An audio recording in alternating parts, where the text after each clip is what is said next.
Good morning. हम landmark cases की series लेकर आए हैं और सबसे पहले हम सीआरपीसी से स्टार्ट कर रहे हैं। सीआरपीसी 3 पार्ट में डिवाइड होगी।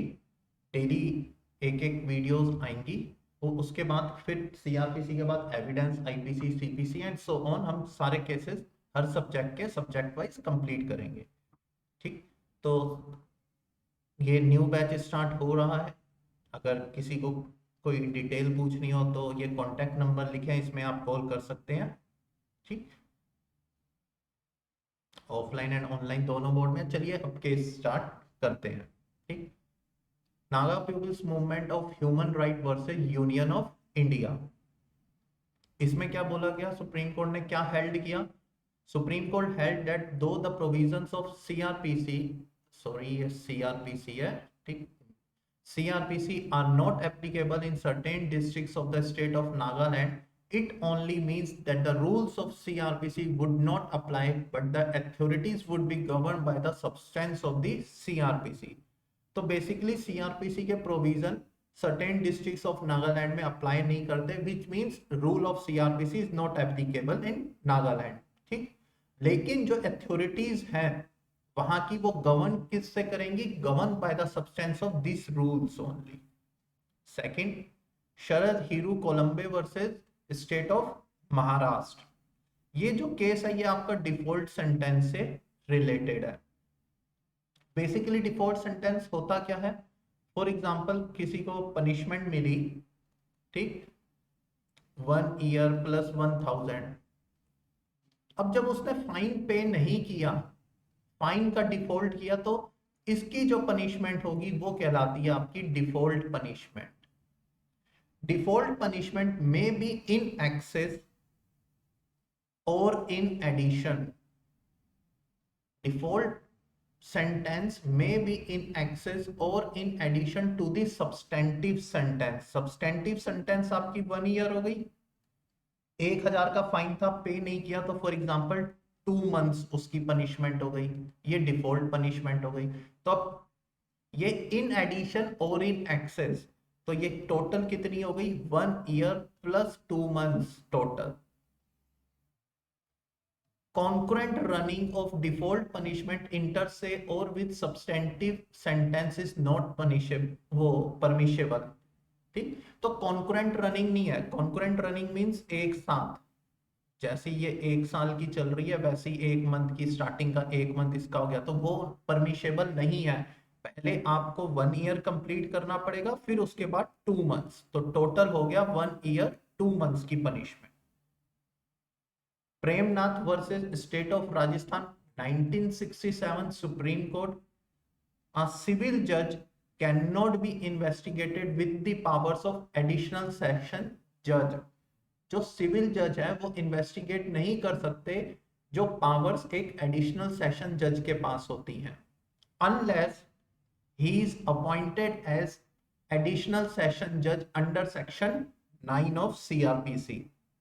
अगर उनका अपॉइंटमेंट ही एडिशनल सेशन जज की तरह कर दिया जाए तो वो कर सकते हैं, तो उनको पावर मिल जाएगी। बट अगर अपॉइंटमेंट नहीं है तो सिविल जज कभी भी एडिशनल सेशन जज की पावर का यूज नहीं कर सकता। अब नेक्स्ट जो केसेस हैं वो अरेस्ट से रिलेटेड है। State of Haryana versus Dinesh Kumar. इसमें क्या बोला था? Custody and arrest are not synonyms term. Custody और अरेस्ट सिनोनिम्स नहीं है। In every arrest there is custody but not vice versa. सब अरेस्ट में कस्टडी होगी बट वाइस वर्सा नहीं है। क्यों? कस्टडी में अमाउंट टू अरेस्ट, यहां पे मे वर्ड यूज किया, देखना ध्यान से। कस्टडी में amount to arrest in certain cases but not in all cases. Arrest में सारे केसेस में है, लेकिन कस्टडी में amount to arrest in certain cases but not in all cases. Custody होता क्या? एक physical control.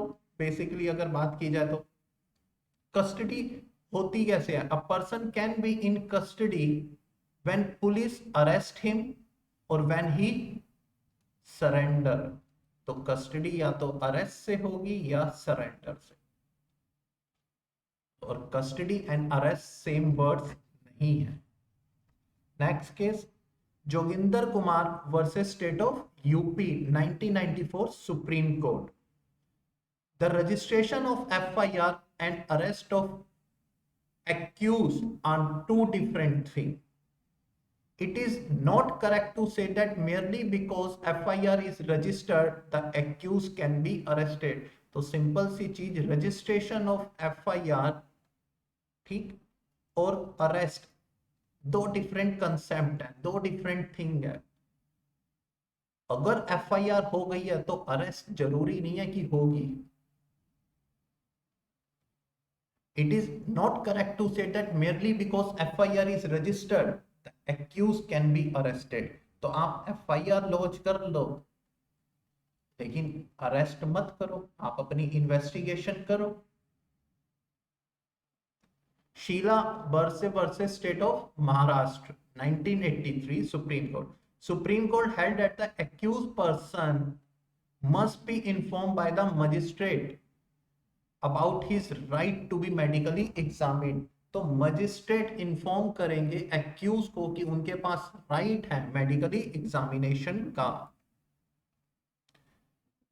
Inder Mohan Goswami versus state of Uttaranchal 2007 now Uttarakhand. अब ये उत्तराखंड हो चुका. ठीक. Arrest and imprisonment means deprivation of the most precious right of an individual. Most precious right क्या होता है? Liberty. Deprivation of the most precious right of an individual या liberty बोल लो. Therefore, the court have to be extremely careful before issuing non-bailable warrant. Just as liberty is precious of an individual, so is the interest of the society in maintaining law and order. Both are extremely important for the survival of a civilized society. तो simple सी चीज, arrest का मतलब क्या होता है? Deprivation of liberty of an individual. ठीक. तो अगर नॉन बोलेबल वारंट इशू करना है तो क्या होगा? बैलेंसिंग ऑफ इंटरेस्ट किया जाएगा. इंटरेस्ट किसके बीच में होगा? Society as well as individual. Individual कौन हुआ? एक्यूज्ड. ठीक. इंडिविजुअल का क्या राइट है यहाँ पे? लिबर्टी उसकी डिप्राइव हो जाएगी. सोसाइटी एक सिविलाइज सोसाइटी के लिए चाहिए. ठीक. तो बैलेंस किया जाएगा. ऐसा नहीं है कि एकदम रैंडम इशू कर देगा magistrate non bailable warrant. Non bailable warrant should be exercise to bring a person to court when someone or bailable warrant would be unlikely to have the desired result. तो basically पहले someone issue करो, फिर bailable warrant करो, उसके बाद non bailable में जाओ. ठीक.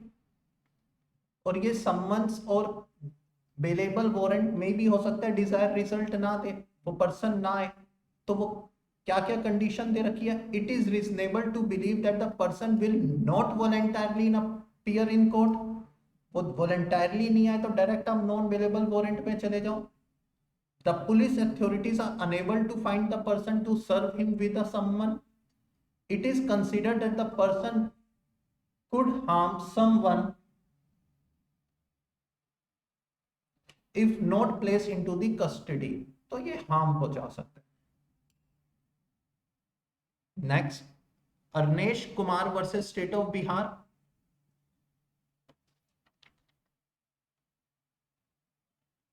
Police officers were directed not to automatically arrest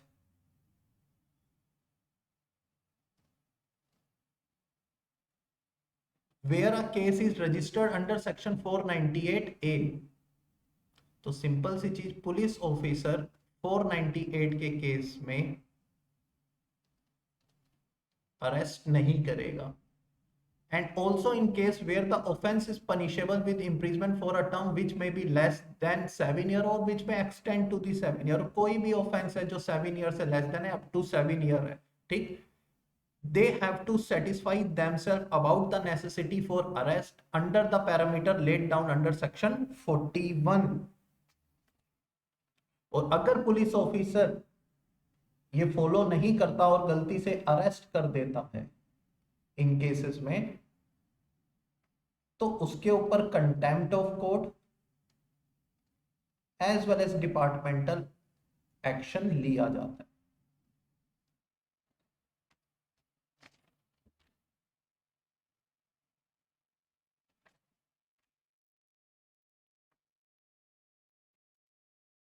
next case social action forum for Manav Adhikar versus Union of India 2018 supreme court.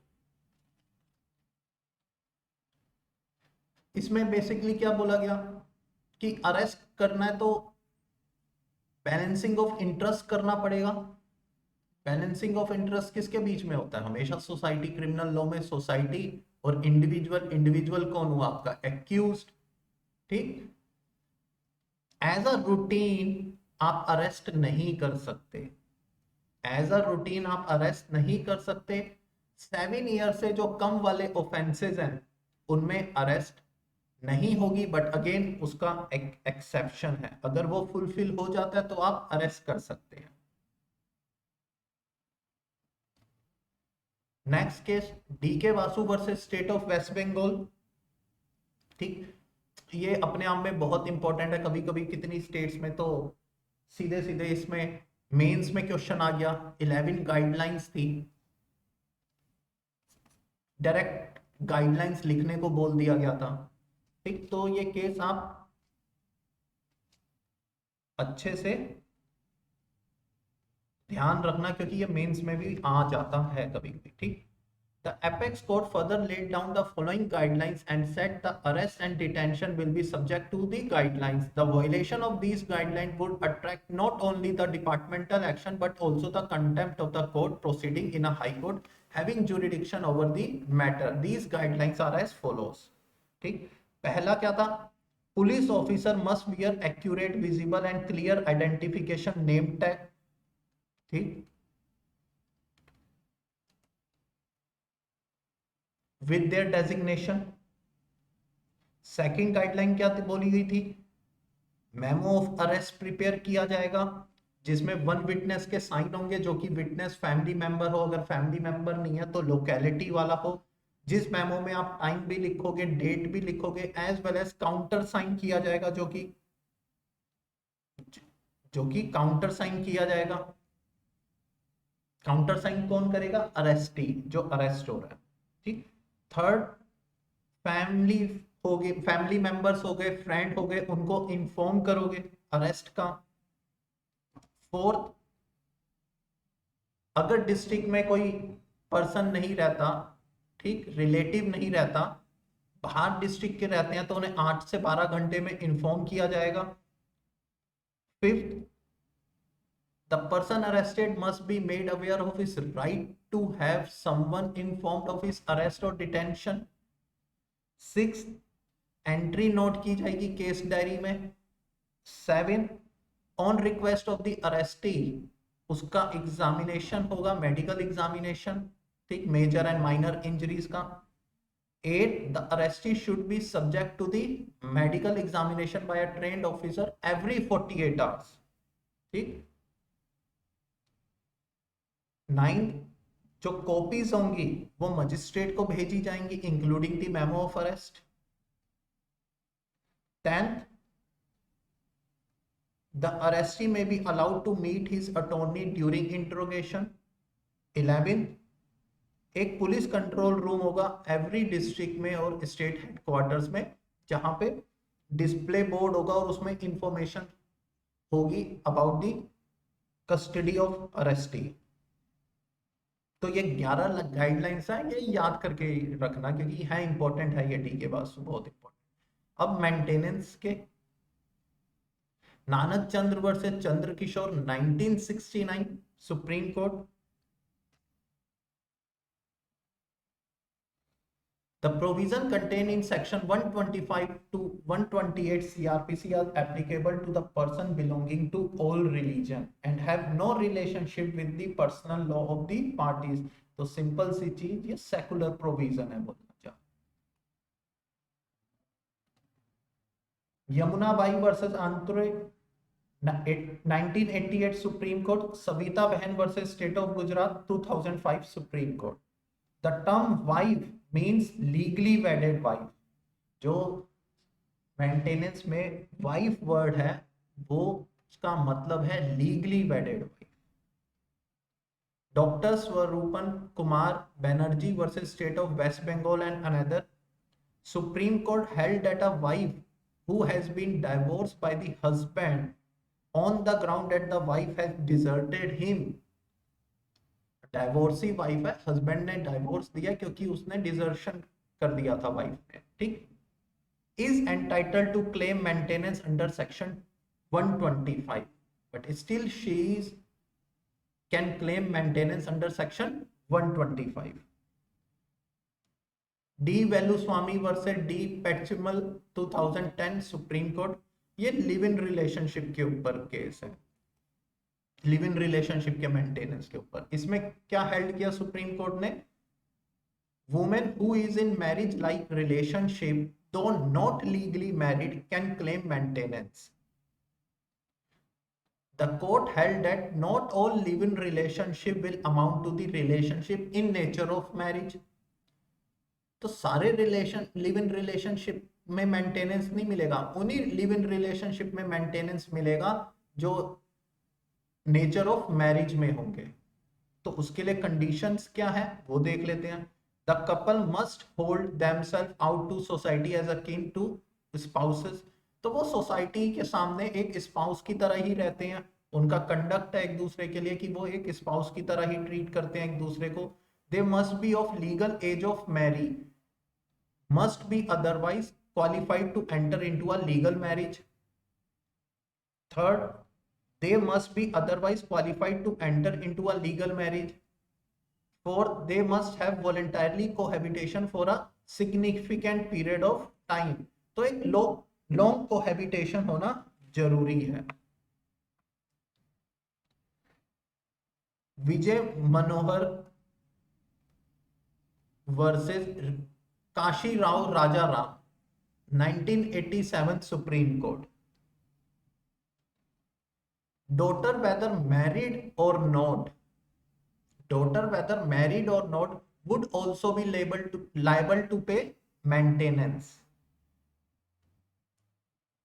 Chaturbhuj versus Sitabai 2008 Supreme Court, the phase unable to maintain herself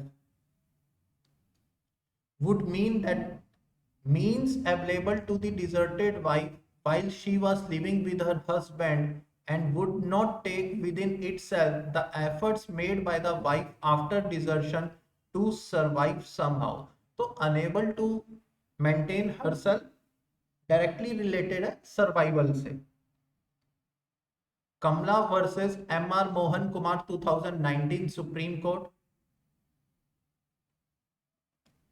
for fulfilling true spirit of beneficial legislation of section 125 CRPC, strict proof of marriage is not required. Long cohabitation between woman and man may lead to the presumption of marriage entitling maintenance for women, entitling maintenance for women and child born to them, and this presumption is a rebutable presumption. तो ये simple सी चार चीजें बोल रहा है। पहले section 125 के लिए स्ट्रिक्ट प्रूफ ऑफ मैरिज जरूरी नहीं है। सेकंड, लॉन्ग कोहैबिटेशन है तो प्रिज्यूम कर लिया जाएगा मैरिज का। थर्ड, मेंटेनेंस के लिए एंटाइटल्ड होंगे कौन, वो वुमेन एज वेल एज अगर कोई चाइल्ड होगा। एंड फोर्थ, ये जो प्रिजम्पशन है ये रिब्यूटेबल है, आप इसको रिब्यूट कर सकते हो। तो ये चार पॉइंट्स हैं इस केस में बेसिकली अगर बात की जाए तो। Reema Salkan versus Sumeer Singh Salkan, in deciding the quantum of maintenance of wife under section 125 CRPC, the wife is entitled in law to lead in a similar manner as he would have lived in the house with husband. It is a statutory obligation of husband to see that the wife does not become destitute. तो simple सी चीज, जब quantum of maintenance decide करेंगे तो similar type की ही life देंगे, जैसे वो हस्बैंड के साथ होती वैसी ही लाइफ दी जाएगी, और इसी से क्वांटम ऑफ डैमेजेस डिसाइड किए जाएंगे। Mohammad Ahmad Khan versus Shah Bano 1985 supreme court. Section 125 is an independent of personal law and it is a secular nature. तो ये secular provision है और independent है personal law से. It was held in that Section 125 of CRPC applies to divorced Muslim women unless she remarries. ठीक? It was held that Section 125 of CRPC applies to divorced Muslim women unless she remarries. Supreme Court held that there is no conflict between Section 125 and Muslim personal law.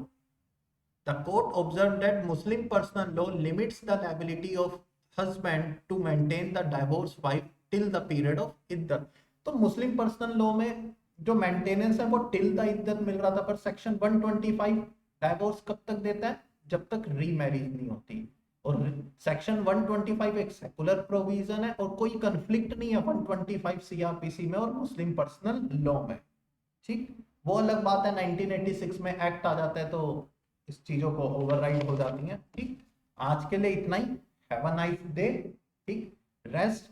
हम कल मिलेंगे part second के साथ, फिर उसके next day part third and CRPC इनमें complete हो जाएगी जितने सीआरपीसी के लैंडमार्क केस है.